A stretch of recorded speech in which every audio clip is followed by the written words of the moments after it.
हेमंत सोरेन जी, अखिलेश यादव जी, तेजस्वी यादव जी, सीताराम येचुरी जी, फारूक अब्दुल्ला जी, D राजा जी, भट्टाचार्य जी, महबूबा मुफ्ती जी, Derek O'Brien जी, कल्पना सोरेन जी, कृषि सिल्वा जी, सुनीता केजरीवाल जी, देवराजा जी, तिरुकोल जी, खुर्रम अनिस उमर जी,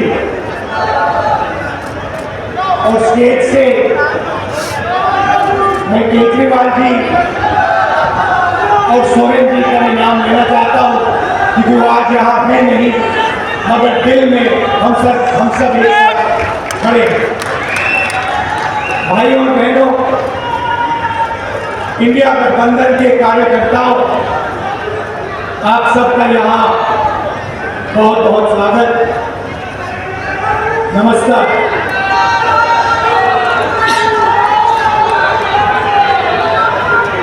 आजकल IPL के मैच चल रहे हैं, देखते हो आप लोग। मैच फिक्सिंग शब्द सुना है आपने? सुना है? जब बेईमानी से एम्पायर पर दबाव डालकर प्लेयर को खरीदकर कैप्टन को डराकर मैच जीता जाता है। क्रिकेट में उसको मैच फिक्सिंग कहा जाता है। हमारे सामने लोकसभा का चुनाव है, अंपायर किसने चुने?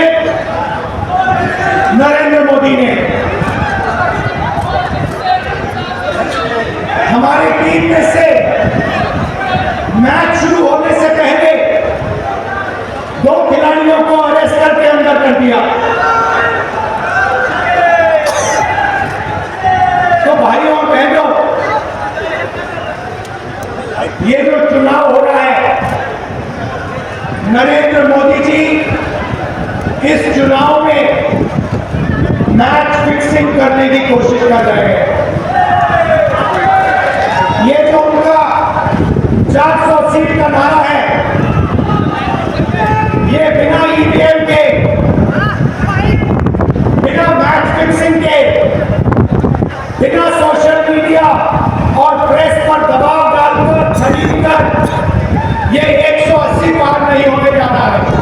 सब पता है। आप देखिए, कांग्रेस पार्टी विपक्ष की सबसे बड़ी पार्टी है। हमारे सारे के सारे बैंक अकाउंट बंद कर दिए गए हैं। चुनाव के बीच में देश की सबसे बड़ी ऑपोजिशन की पार्टी के सारे अकाउंट बंद कर दिए। हमें कैंपेन चलाना है, हमें लोगों को प्रदेशों में भेजना है, पोस्टर लगवाने हैं। सारा का सारा जो हमारे रिसोर्सेज हैं, बैंक अकाउंट बंद कर दिए गए। तो ये कैसा चुनाव हो रहा है? नेताओं को धमकाया जाता है, पैसे लेकर सरकारों को गिराया जाता है, नेताओं को जेल में डाला जाता है। केजरीवाल जी को, सोरेन जी को ये पूरी की पूरी मैच फिक्सिंग करने की कोशिश की जा रही है। और ये मैच फिक्सिंग सिर्फ नरेंद्र मोदी नहीं कर रहे हैं, ये मैच फिक्सिंग नरेंद्र मोदी और हिंदुस्तान के 3-4 सबसे बड़े अरबपति मिलकर कर रहे हैं। ये सच्चाई है। और ये मैच फिक्सिंग क्यों हो रही है? भाइयों और बहनों, इसका सिर्फ एक लक्ष्य है कि हिंदुस्तान का संविधान, जिसने इस देश गरीब लोगों को भविष्य दिया, सपने देखने का हक दिया, उस संविधान को हिंदुस्तान के गरीब जनता से के हाथ से छीनने के लिए ये मैच फिक्सिंग की जा रही है। और मैं आपको बताना चाहता हूं कि जिस दिन ये संविधान खत्म हो गया, उस दिन ये हिंदुस्तान नहीं बचेगा। इसको पुलिस से धमकी से नहीं चलाया जा सकता है। ये जो संविधान है, हिंदुस्तान की जनता की आवाज है, हिंदुस्तान के दिल की धड़कन है। इसको जिस दिन खत्म कर दिया गया, उस दिन यहां पे हिंदुस्तान नहीं बचेगा। अलग अलग स्टेट हो जाएंगे, हिंदुस्तान नहीं बचेगा। यही इनका लक्ष्य है। ये सोचते हैं कि संविधान के बिना धमकाकर, डराकर police, CBI, ED, income tax department के साथ देश चलाया जा सकता है। ये सोचते हैं मीडिया के बिना देश चलाया जा सकता है। आप मीडिया को खरीद सकते हो, आप मीडिया को दबा सकते हो, आप मीडिया के रिपोर्टर्स का मुंह बंद कर सकते हो, मगर आप हिंदुस्तान की आवाज को नहीं दबा सकते हो। इस आवाज को कोई नहीं दबा सकता। दुनिया में कोई ताकत नहीं है जो इस आवाज को दबा सकती है। भाइयों और बहनों, बीजेपी के एमपी ने कहा कि जैसे ही हम चुनाव जीतेंगे, मैच फिक्स करके 400 सीटें जीतेंगे, वैसे ही हम संविधान को बदल देंगे, संविधान को रद्द कर देंगे। ये ऐसे ही नहीं बोला गया। ये टेस्ट करने के लिए, आइडिया टेस्ट करने के लिए बीजेपी के एमपी ने बोला। ये लड़ाई संविधान को बचाने की लड़ाई है। जैसे अखिलेश जी ने कहा, संविधान चला जाएगा, गरीबों के हक चले जाएंगे, आरक्षण चला जाएगा, और जो आपका धन है, गरीबों का धन है, किसानों का धन है, मजदूरों का धन है, वो 5-6 लोगों के हाथ में चला जाएगा। नोटबंदी की, जीएसटी लागू किया।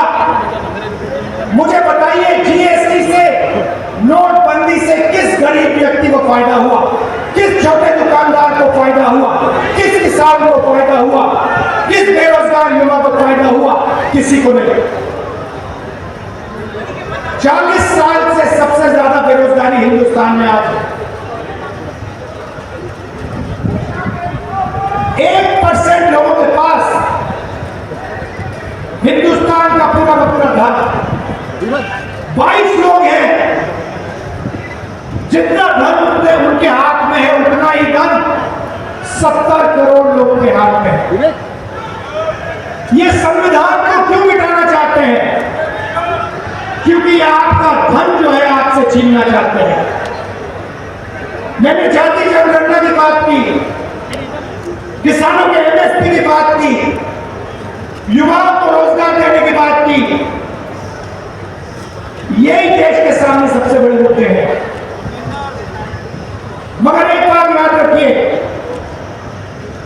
अगर आप लोगों ने पूरे दम से वोट नहीं दिया तो इनकी मैच फिक्सिंग कामयाब हो जाएगी। ये आप भूलिए मत। और जिस दिन मैच फिक्सिंग कामयाब हो गई, उस दिन आपका संविधान, हमारा संविधान खत्म हो जाएगा। खत्म हो गया, उस दिन हिंदुस्तान के दिल पर एक बहुत बड़ी चोट लगी। तो ये जो चुनाव है, ये चुनाव कोई मामूली चुनाव नहीं है। ये चुनाव हिंदुस्तान को बचाने का, संविधान को बचाने का, और जो गरीबों का हक है, किसानों का हक है, पिछड़े वर्गों का, दलितों का, आदिवासियों का, गरीब जनरल क्लास के लोगों का हक है, उसको बचाने का हक, उसको बचाने का चुनाव। ये बात आप याद रखिए, क्योंकि अगर ये चुनाव जहां मैच फिक्सिंग की जा रही है, वो पूरे देश को दिख रहा है, बीजेपी के लोग कह रहे हैं।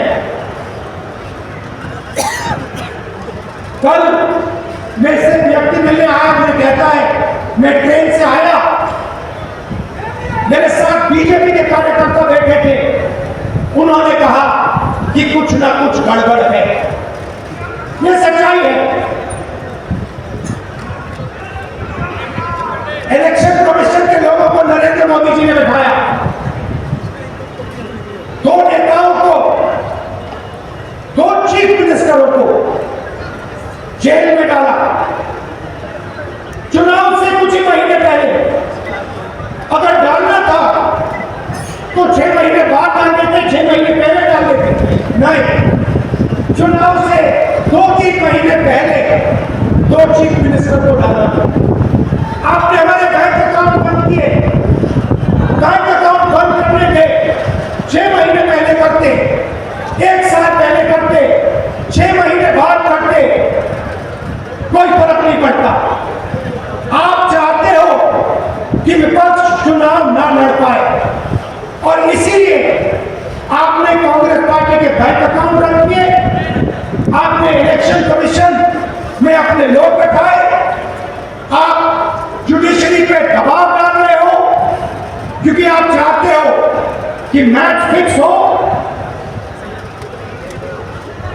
संविधान रद्द किया जाए और आप सत्ता में रहो। मगर भाइयों बहनों, मैं सच बोलता हूं, और मेरी बात आप अच्छी तरह सुन लो। अगर हिंदुस्तान में मैच फिक्सिंग का चुनाव बीजेपी जीते और उसके बाद संविधान को उन्होंने बदला, तो इस पूरे देश में आग लगने जा रही है।